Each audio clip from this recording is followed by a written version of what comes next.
আসসালামু আলাইকুম ওরহমতুল্লাহি ওবরাকাতুহ। দিনী ভাই এবং বোন, গুরুত্বপূর্ণ একটি তহারত বা পবিত্রতার মাসআলা। অনেক ভাইরা ইস্তিনজা এবং অজু করার পরেও সন্দেহ লেগে থাকে যে পায়জামা বা লুঙ্গিতে কোনো নাপাকি লেগে গেল কিনা, অথবা প্রস্রাবের ফোঁটা ফোঁটা বের হচ্ছে কিনা। এই সন্দেহটা দূর হয় কিভাবে, বিষয়টি আমরা জানবার চেষ্টা করব।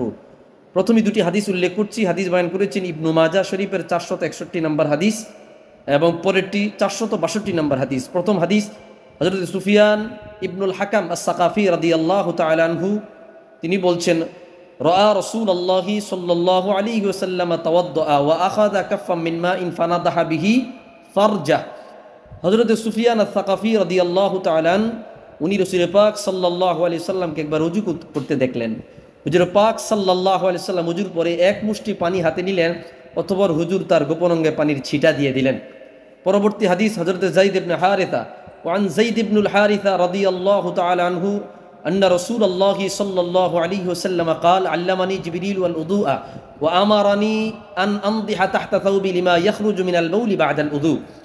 এই হাদিস 462 নম্বর হাদিস। হুজুর আকদাস সাল্লাল্লাহু আলাইহি ওয়াসাল্লাম বলে, জিবরিল আমিন আমাকে ওযু কিভাবে করে তা শিক্ষা দিলেন এবং আমাকে আদেশ করলেন ওযুর পরে আমি যেন এক মুষ্টি পানি নিয়ে আমি আমার কাপড়ের নিচে, পায়জামা বা লুঙ্গির নিচে পানির ছিটা দিয়ে দেই। কেন?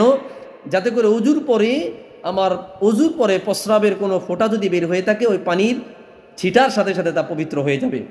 প্রিয় হাজিরিন, দুটি হাদিসের মাধ্যমে আমরা স্পষ্ট বুঝতে পেরেছি যে লুঙ্গি, জামা বা কাপড়ে যদি কোনো সন্দেহ থেকে থাকে অথবা ওযুর পরে প্রস্রাবের ফোঁটা বের হওয়ার সম্ভাবনা থাকে, হাতের মধ্যে পানির ফোঁটা নিয়ে বিসমিল্লাহ বলে আপনি আপনার ছিটা দিয়ে দিবেন।